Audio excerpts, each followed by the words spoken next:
बिस्मिल्लाहिर्रहमानिर्रहीम।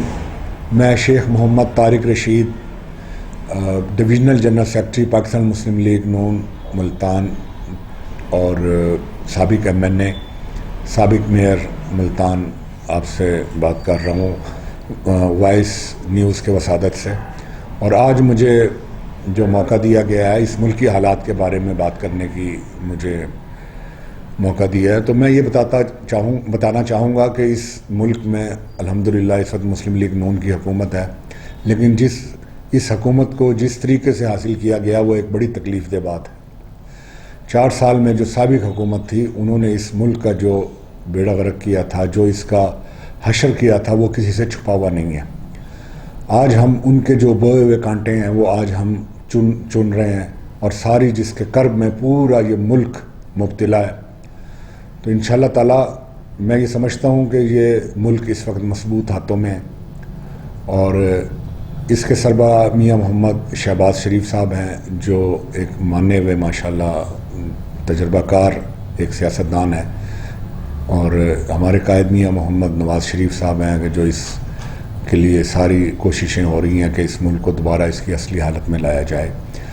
और इंशाअल्लाह ताला आप देखेंगे कि ये मुल्क दोबारा सही मायनों में अपने सही पाँवों पे खड़ा हो जाएगा। लेकिन मैं इस मौके पे ये ज़रूर कहूँगा कि खुदारा अब इस मुल्क के साथ जो खिलवाड़ किया है मज़ीद खिलवाड़ को बंद करें। ये मुल्क हमारे बुज़ुर्गों ने कुर्बानियाँ दे के हासिल किया था, और हम अल्हम्दुलिल्लाह हम सब सच्चे और खरे पाकिस्तानी हैं, और हम इस अपने मुल्क को सही मंजिल की तरफ ले जाने के लिए अपना किरदार ईमानदारी के साथ अदा करेंगे। और मैं सबसे यही तलकीन करता हूँ कि जो इस मुल्क का हशर कर दिया गया है उसको सही करने के लिए अपने अपने तरीके से जो है वो काम करें। और मैं इसमें वज़ीर आज़म पाकिस्तान को भी खराज तहसीन पेश करता हूँ, जिन्होंने सादगी की मुहिम को अपनाया, और जितने भी हमारे वज़रा थे और दूसरे लोग थे उनको एक सादगी की तलकीन की और तमाम मराहत वापस लिए हैं। और मैं ये भी कहना चाहूँगा कि हम कोई इलेक्शन से कहीं पे खौफज़दा नहीं है, और हम बिल्कुल पूरी तरीके से तैयार हैं इलेक्शन लड़ने के लिए, चाहे वो जनरल इलेक्शन हों, चाहे वो ज़िमनी इलेक्शन हों, चाहे वो जो है अब जो हालिया सुप्रीम कोर्ट के फैसले के तहत इलेक्शन होने हैं चाहे वो हों। लेकिन खुदारा इस मुल्क के हालात सामने रख के बेहतरीन और सही फैसले करें, ताकि हम इस मुल्क के लिए ज़्यादा से ज़्यादा हम खिदमत कर सकें। जो हालात हुए हुए हैं, इन हालात में जो है सबसे पहले हमें इस मुल्क को बनाने की ज़रूरत है।